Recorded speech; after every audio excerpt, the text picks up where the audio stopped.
As a baby छोटी छोटी आवाजें, जो कुकर की सीटी, मिक्सी या डोरबेल या बर्तन का गिरना, ये तो नॉर्मल आवाजें हैं और बच्चे ओवरकम कर लेते हैं as they identify them as the sounds of everyday life. ठीक है। बट अगर ये साउंड्स, जैसे आपने अपना बताया कि आपको लाउड म्यूजिक और ये सब चीजें नहीं पसंद है, so this is not normal fear, it is more than the fear. So then we need to explore. और उसके लिए क्या होता है कि हम बातचीत करते हैं, हिस्ट्री टेकिंग करते हैं, आपके बचपन से लेके 0 ईयर से लेके जब आप पैदा हुए हैं तब से लेके अब तक की हम पूरी आपकी हिस्ट्री लेते हैं। बचपन कैसा था आपका, पेरेंट्स झगड़ा करते थे, पापा गुस्से में चीजें फेंकते थे, मतलब क्या चीज है, या जब वो झगड़ते थे तो बहुत तेज म्यूजिक लगा लेते थे कि नेबर्स ना सुन लें। So we need to find out the reason. So उसके लिए बहुत जरूरी है आपकी बचपन से लेके अभी तक की हिस्ट्री जानना। जब तक आप पूरी हिस्ट्री नहीं ले लेते हम, तब तक मैं आपकी इस फियर का, लाउड नॉइजेस का, I can not pinpoint कि this is the root cause of your fear.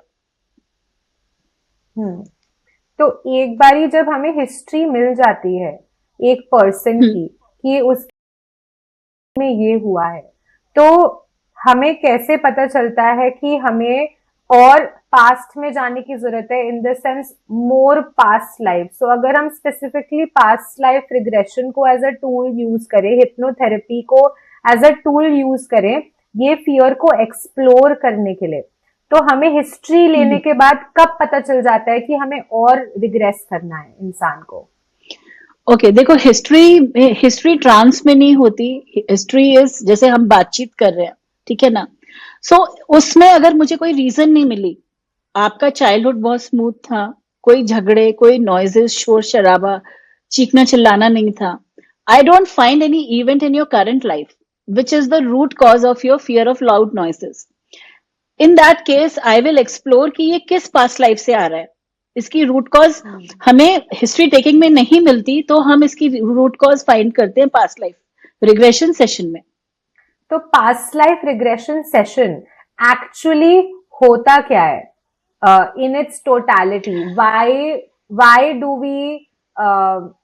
Do we question और बिलीव और not believe in something like past lifes? Okay, आप थोड़ा एक्सप्लेन करेंगे तो थोड़ा आई थिंक वैलिडेशन मिलेगा सुन के कि एक्चुअली ऐसा कुछ एग्जिस्ट करता है। Okay, see past life regression जो है therapy, it is based on theory of reincarnation. ठीक है, we are reincarnating life after life. Soul has travelled through various योनीज, लाइक जैसे 84 लाख योनियों के बाद मनुष्य का जीवन हुआ। मनुष्य भी बहुत इवॉल्व हुआ, पहले अर्ली ह्यूमंस थे, आदिवासी थे, फिर गांव के लोग, फिर छोटे शहर, बड़े शहर। ठीक है ना। सो past life regression therapy is based on री इनकारनेशन प्लस कार्मिक साइकिल। ठीक है, हम बार बार जीवन इसलिए जी रहे हैं, आ रहे हैं पैदा होके, कि हमारे कुछ कर्मा है एक दूसरे के साथ, डेबिट्स एंड क्रेडिट्स, जो हमें बैलेंस शीट को स्क्वायर ऑफ करके आगे बढ़ना है। सो पास्ट लाइफ रिग्रेशन थेरेपी दो चीजों पे बेस्ड है। हम फिर दूसरा कॉन्सेप्ट ये है कि एज अ ह्यूमन हम सिर्फ दो चीजों से नहीं बने हैं, आत्मा और शरीर। उसके साथ एक और भी चीज है आत्मा के साथ, वो है हमारा सबकॉन्शियस माइंड या माइंड एनर्जी हम कहेंगे। माइंड जो है वो हमारा डेटा सेंटर है। It has all the data of all our past lifes. इंसान की, जानवर की, पक्षी की, पेड़ की, क्रिस्टल्स की, जो भी हमने लाइफ टाइम जिए अभी तक, उसकी सारी मेमोरीज हमारी सबकॉन्शियस माइंड में है। ठीक है, सबकॉन्शियस के भी दो फोल्डर्स हैं। एक है हमारा मॉडर्न मेमोरी फोल्डर, जो बनता है जब मदर बच्चे को कंसीव करती है, वहां से लेके जो भी अभी तक की मेमोरीज हैं हमारी, वो मॉडर्न मेमोरी में होती हैं। दूसरा फोल्डर सबकॉन्शियस माइंड में है प्रिमिटिव मेमोरी का, जिसमें सारी पास्ट लाइफ्स की मेमोरीज हैं। ठीक है, अब पास्ट लाइफ रिग्रेशन सेशन में, अब मुझे तो नहीं पता दिनिमा की कितनी लाइफ टाइम्स है, ये फियर कौन सी लाइफ टाइम से आ रहा है, ठीक है ना। बट आपके माइंड में वो एक फोल्डर है जहां पे सबकॉन्शियस माइंड के, प्रिमिटिव माइंड के फोल्डर में वो फोल्डर है जहां से मैं एक्सट्रैक्ट कर सकती हूँ कि ये पर्टिकुलर फियर इस लाइफ टाइम से आया है। So, past life, as a therapist, I facilitate you to go into a state of relaxation where I can access your subconscious and extract, open that folder. आपको दिखा पाऊं वो life time जहां से ये फियर आ रहा है. इंटरेस्टिंग. तो मैं अपने खुद के एक्सपीरियंस से लोगों को ये बोलना चाहूंगी कि best way to actually validate past lives, अपने आप को ये विश्वास दिलाना कि हाँ ऐसा कुछ होता है, वो आप खुद रिफ्लेक्शन में जाके सोचते समय देख सकते हैं कि जैसे जैसे एक जानवर इवॉल्व हुआ है वैसे वैसे हम इंसान भी कहीं ना कहीं शायद इवॉल्व हो ही रहे होंगे. और बिल्कुल. जानवरों के एवोल्यूशन में बहुत सारी सिमिलैरिटीज होती हैं सब जानवरों में. जैसे अगर आप एक कुत्ते को ले और उसके साइड में एक बिल्ली को रख दे, वैसे तो वो बहुत डिस्टिंक्ट क्रीचर्स हैं, पर कहने को तो उनके जो इंटायर लिम्ब स्ट्रक्चर है, जो उनका लिम्बिक स्ट्रक्चर है, उनके भी चार हाथ पैर मिला के हैं, एक सर है, दो आंखें हैं. तो कुछ फाउंडेशनल लेवल पे हम लोग हैं तो सब सेम ही, बट हाँ इवॉल्व होके कहीं ना कहीं से कुछ ना कुछ बन गए हैं. तो अगर हम इस स्टेट ऑफ सेपियंस और बीइंग्स को माइंड में रखें तो मुझे ऐसा लगता है कि सोल भी, जिसको हम बोलते हैं आत्मा, वो भी कहीं ना कहीं इवॉल्व तो हो ही रही होगी. क्योंकि अगर कहने को गीता में लिखा है कि बस ये एक वस्त्र की तरह है, ये एक बॉडी हमारी फिजिकल जिसको हम पहनते हैं और उतारते हैं, तो उस तरीके से शायद सोल भी इवॉल्व करती ही होगी. एंड एक और चीज जो मेरे दिमाग में आ रही है वो आ रही है मैस्लोस का जो नीड का पिरामिड होता है, जिसमें सबसे ऊपर आता है, नीचे से ऊपर जाके फिजियोलॉजिकल से सेल्फ फुलफिलिंग नीड्स.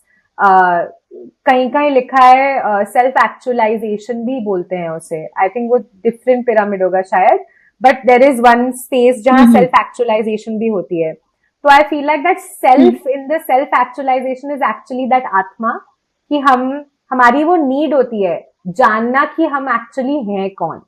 तो मुझे लगता है कि एक्सप्लोरेशन वाले पूरे एरिया में जैसे आपने पास्ट लाइफ का पूरा समझाया मुझे, तो मुझे वो बहुत रेजोनेट कर रहा है. एंड समटाइम्स आई थिंक रेजोनेशन और रेजोनेंस भी इनफ होता है हमें विश्वास करने के लिए कि हम अपना जो महसूस कर रहे हैं फियर, उसको हम टैप कर सकते हैं किसी ऐसे टूल के थ्रू जहां से हम उसे रिलीज करते हैं.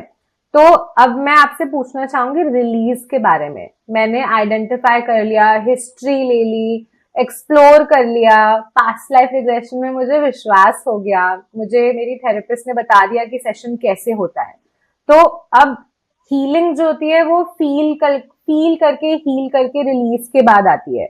तो वो एक्सपीरियंस एक सेशन में हीलिंग का आप कैसे डिस्क्राइब करेंगे? वो क्या होता है? हमारा फियर उसके बाद चला जाएगा, क्या होता है? Can you like explain? Okay, see देखो क्या है कि 1960s में जब हिप्नोथेरेपी के सेशंस हो रहे थे, सो कुछ लोग ऑटोमेटिकली अपने पास्ट लाइफ में चले जाते थे. ठीक है. एंड उस वक्त पता भी नहीं था ये वेस्ट का कॉन्सेप्ट है. वेस्ट में मानते भी नहीं थे कि पास्ट लाइफ कुछ होती है, because reincarnation is more of Indian concept. ठीक है. But they use to feel very good after just visiting their past life, जहां पे थेरेपिस्ट को ने कोई हीलिंग भी नहीं करी. उन्होंने अपने आप ट्रांस में जस्ट फैसिलिटेट किया एक ट्रांस स्टेट.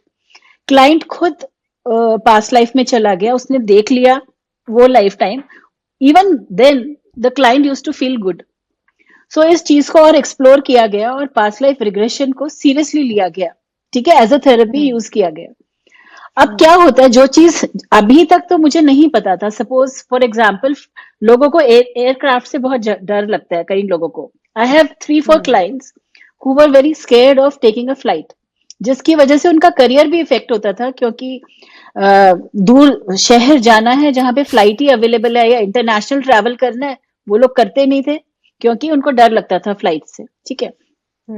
अब जब मैंने उनको फैसिलिटेट किया कि वे दे कैन मतलब ट्रांस में लेके गई जहां पे वो लाइफ टाइम एक्सेस कर सके जहां से ये ओरिजिन हुआ फ्लाइट का fear. So out of four